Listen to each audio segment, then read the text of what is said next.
Franck Ferrand raconte sur Radio Classique.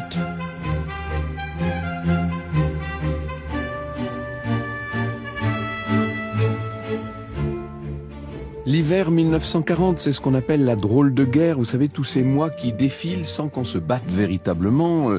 Tout a l'air figé. À Paris, le froid de ce mois de février fige la ville, tout simplement. Les institutions civiles et militaires préparent des mois qu'on devine décisifs. Tout le monde est dans l'incompréhension, l'attente, l'angoisse, mais aussi l'atonie. Les semaines défilent et on ne voit toujours pas se réaliser cette guerre qui pourtant a été déclarée des mois plus tôt. En fin de matinée, un officier arrive devant l'hôtel de Matignon et il demande à s'entretenir avec le président du Conseil en personne. Après tout, il est parlementaire, donc en tant que parlementaire, c'est une chose qui lui est accordée. Le marquis de Moustier, Léonel pour les intimes, traverse la cour de Matignon. Dans son bel uniforme d'officier, il gravit les marches du perron que vous connaissez par cœur. Léonel de Moustier impose le respect, ça il faut le dire, non seulement parce que ce costume d'officier semble taillé pour lui, mais parce qu'il a cet air déterminé, avec la moustache blanche, les sourcils un peu broussailleux, éclairé par des yeux très clairs. C'est un personnage, Léonel de Moustier. Et il attend donc d'être reçu par le président du Conseil, qui est Édouard Daladier, bien entendu. Daladier est fatigué par toutes les visites qui l'accablent depuis le début de cette drôle de guerre. Il est constamment obligé d'intervenir pour les uns, pour les autres, pour éloigner les uns du front, pour réformer les autres. Bref, il faut dire que Léonel de Moustier, en plus, est un député qui, sur le plan politique, n'est pas un proche, évidemment, puisqu'il y en a un qui est centre-gauche tendant bien vers la gauche et l'autre qui est nettement à droite. Daladier reçoit cet officier néanmoins avec respect. Il faut dire que le marquis revient justement du front. Daladier lui pose des questions sur le moral des troupes, sur l'approvisionnement en matériel, et l'officier lui répond que ces mois qui passent sans qu'on fasse rien de spécial ne sont pas une bonne chose pour le moral, bien entendu, et que l'état de l'armée est un peu déficient. Et s'il vient le voir aujourd'hui, lui dit-il, c'est qu'il a une demande à lui faire. Léonel de Moustier lui dit avoir reçu un courrier de l'état-major qui l'informe qu'en raison de son âge, il va être démobilisé. Il faut vous dire qu'il a 57 ans. Mais lui ne veut pas se laisser démobiliser. Il a l'intention de combattre. Et c'est la raison de sa présence aujourd'hui à Matignon. Il souhaite demeurer dans son unité de combat avec ses hommes. Daladier est un peu stupéfait, il faut bien le dire. Écoutez, lui dit-il, je ne reçois que des militaires qui viennent me demander une affectation spéciale loin du front. Vous êtes le premier à solliciter de rester dans une unité combattante. Et bien sûr que le président du Conseil va être amené à accéder à cette demande.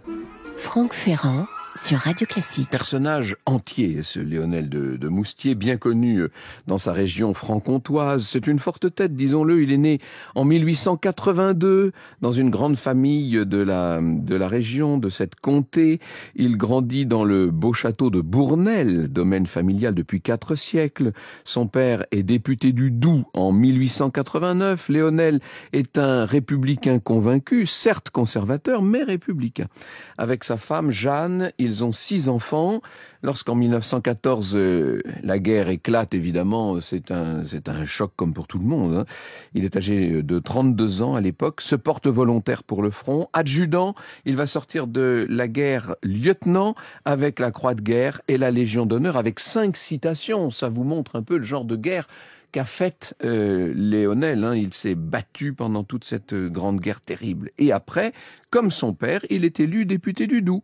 Il siège donc à droite de l'hémicycle, se trouve fréquemment dans l'opposition. Il sera élu constamment entre 1928 et 1940. Et toujours, il voudra que son pays se montre ferme face à l'Allemagne, qui était dans un premier temps l'Allemagne sortie du traité de Versailles et qui devient l'Allemagne d'Hitler, bien sûr. Léonel est aussi président du Conseil général du Doubs à partir de 1935. Donc c'est un homme qui compte dans la région. Il possède tout un réseau. Ça va être important, ça, pour ce qui va suivre. Voici ce que nous raconte Henri de Moustier, qui a écrit un livre sur son père qui s'intitule « 1940, l'armistice trahison ». Henri de Moustier écrit « En 1938, sentant venir le conflit armé, il fit les périodes de réserve au 11e chasseur à Vesoul et obtint le grade de capitaine. À la déclaration de la guerre, en septembre 1939, il fut mobilisé au 11e chasseur, où il retrouva son fils, Georges, âgé de 23 ans, qui servait comme maréchal des logis dans cette unité. Leur régiment fut immédiatement envoyé sur la frontière nord de l'Alsace.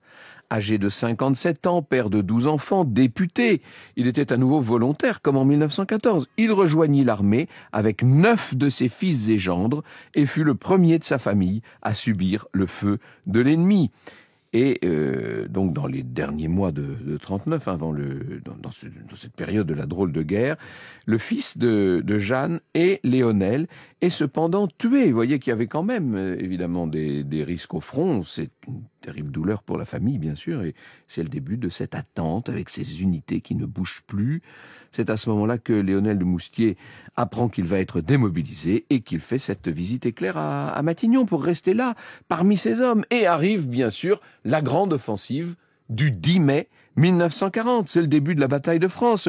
Les Allemands sont partout, qui entrent à travers la France, traversent les Ardennes. Vous savez, c'est le début de ce qu'on appelle, ce que Marc Bloch qualifiera d'étrange défaite et dont on parle tant en ce moment.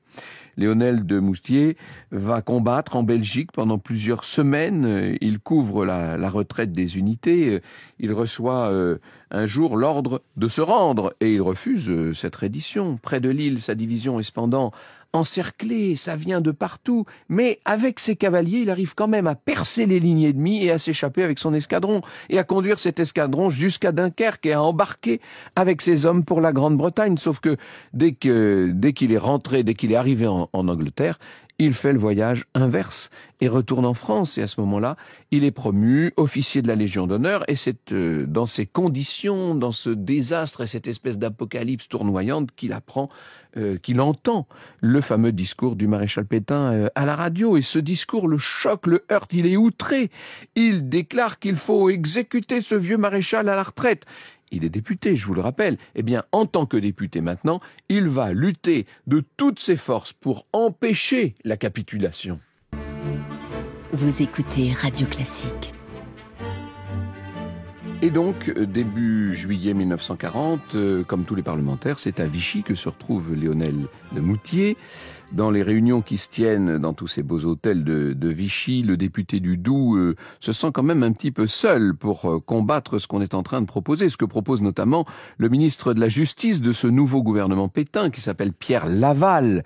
Laval, représentant du nouveau gouvernement qui préconise un renversement des alliances, l'abandon de l'Angleterre, l'instauration d'un nouveau régime, enfin vous connaissez tout ça.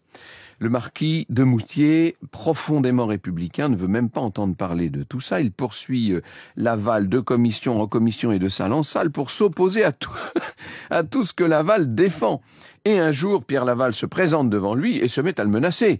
Et Moustier lui répond « Monsieur, c'est une question d'honneur. Jamais je ne céderai. » Il tourne les talons, toujours avec son uniforme d'officier, parce que c'est son privilège, si je puis dire, pendant cette période que de porter l'habit militaire auquel il fait tellement honneur.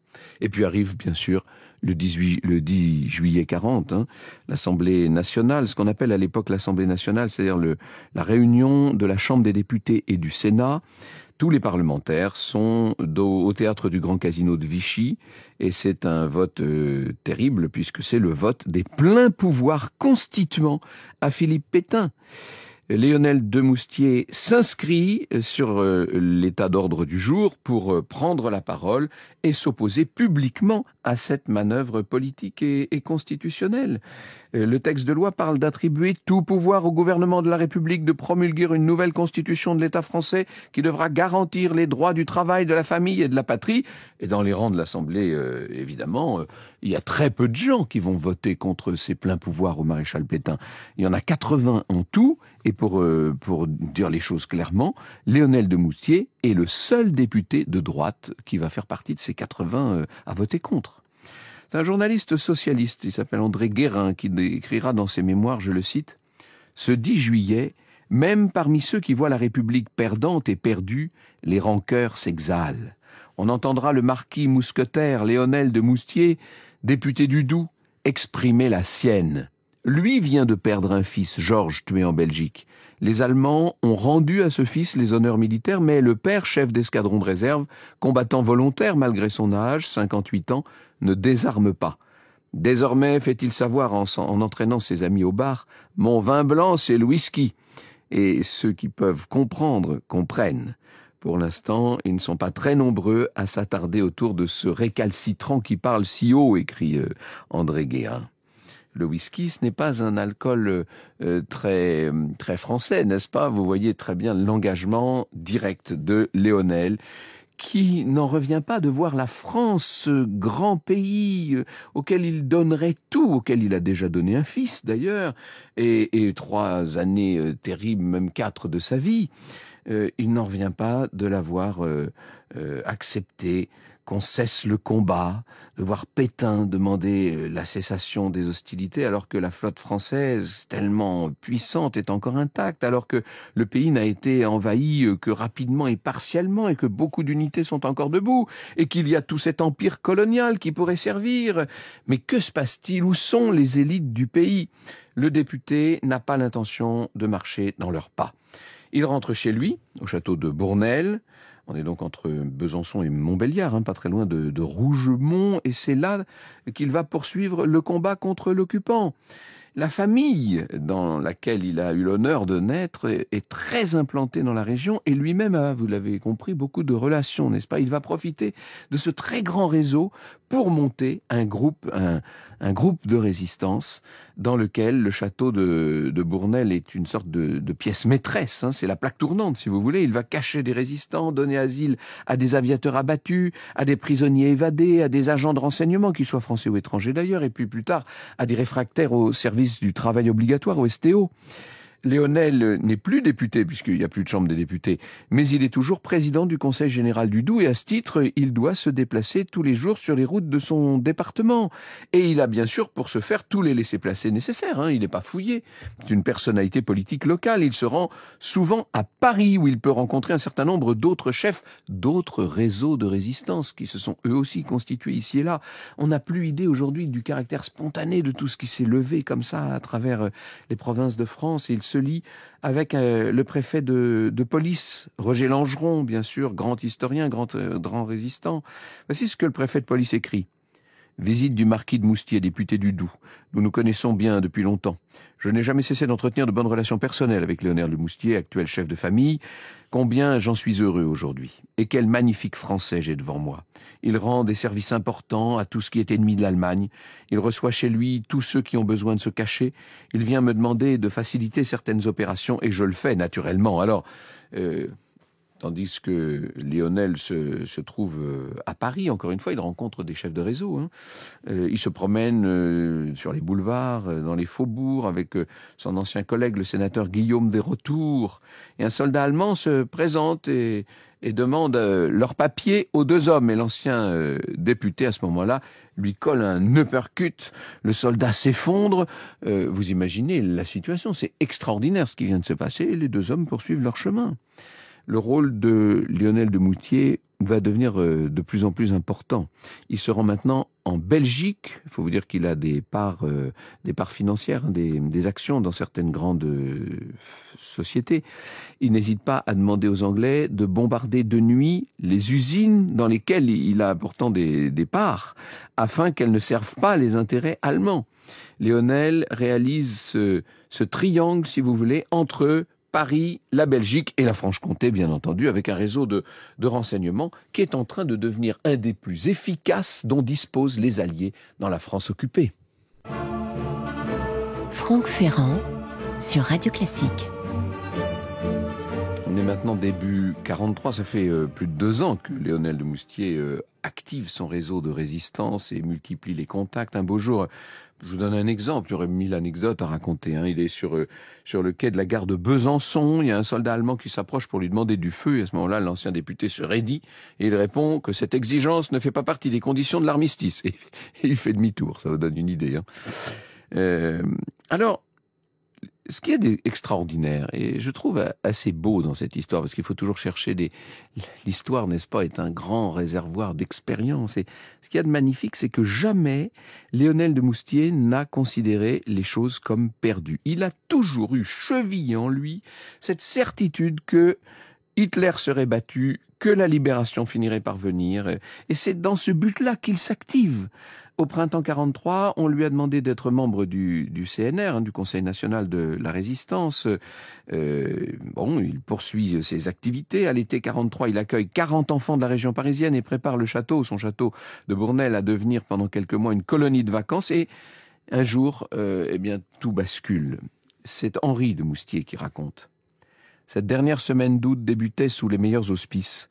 Le temps était radieux, le ciel sans nuages, la maison était pleine. La famille était réunie, toute génération, gaiement confondue. Les 40 enfants de la colonie de vacances achevaient de s'installer, transformant les cours et les bâtiments des communs en une ruche joyeuse et bourdonnante. Oh, que la guerre paraissait loin au milieu de cette apparente insouciance. Plus de 100 personnes se trouvaient alors dans l'enceinte de Bournel quand, par surprise, les feldgendarmes allemands en bloquèrent les issues.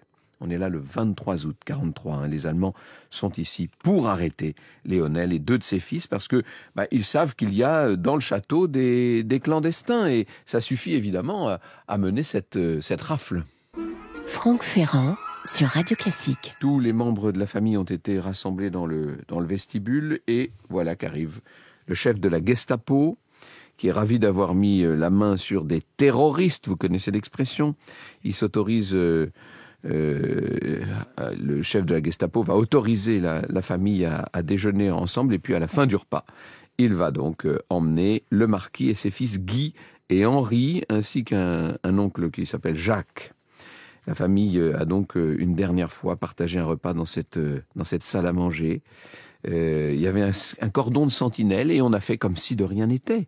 Et à la fin du repas, on s'est pas dit adieu, non, on s'est dit au revoir. Les 4 hommes ont été emmenés à Besançon. Ils y sont restés longtemps, à la prison de la Butte. Henri a été relâché parce que lui n'avait que 17 ans et on a estimé qu'il était trop jeune pour la suite. Les 3 autres sont emmenés à Compiègne, au camp de Compiègne, avant d'être acheminés au camp de concentration de Neuengamme, dans la région d'Hambourg, vous savez, tout au nord de l'Allemagne, là-bas. On dit que Léonel de Moustier, en tant qu'ancien parlementaire français, aurait dû normalement bénéficier d'un régime plus doux, et d'ailleurs on le lui fait savoir, on lui explique qu'il bénéficie de ce régime, mais il n'en est pas question, il veut partager le sort des autres, et c'est dans des conditions absolument déplorables qu'il va vivre une détention que je n'ai même pas besoin de vous décrire, vous savez ce que c'était, terrible mois de disette, de difficultés, d'épuisement. Et le 8 mars 1945, Léonel meurt à l'âge de 62 ans. Son fils Guy aura plus de chance, lui arrivera à survivre aux horribles traitements.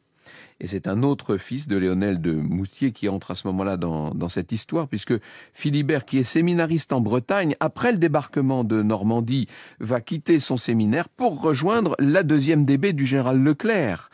Leclerc qui était un ami de la famille, il faut dire, et qui accepte de le prendre comme assistant de l'aumônier, et Philibert va comme ça accompagner la compagnie Leclerc jusqu'au bout. En mai 45, au moment de la capitulation allemande, Philibert demande au général Leclerc s'il peut se rendre à Hambourg pour essayer de ramener son père. À l'époque, il ne sait pas du tout que son père est mort, bien sûr. Leclerc accepte et il lui confie une voiture qui a été trouvée dans les garages de Berchtesgaden, autant dire que c'est une des voitures personnelles d'Adolf Hitler. Et donc c'est au volant d'une des voitures d'Hitler que Philibert se rend à Hambourg pour essayer de retrouver son père. Et quand il arrive, c'est pour apprendre que son père est mort. Qu'il est mort pas très longtemps avant, d'ailleurs, 2 mois plus tôt seulement. Bien sûr, il n'a pas l'intention de laisser son père en Allemagne, à Hambourg. Et donc, c'est un cercueil qu'il va rapatrier en France. Enterrer ensuite ce cercueil avec tous les honneurs, bien sûr, la Croix de la Libération notamment, au château de Bournel, où il repose encore. Vous écoutez Radio Classique.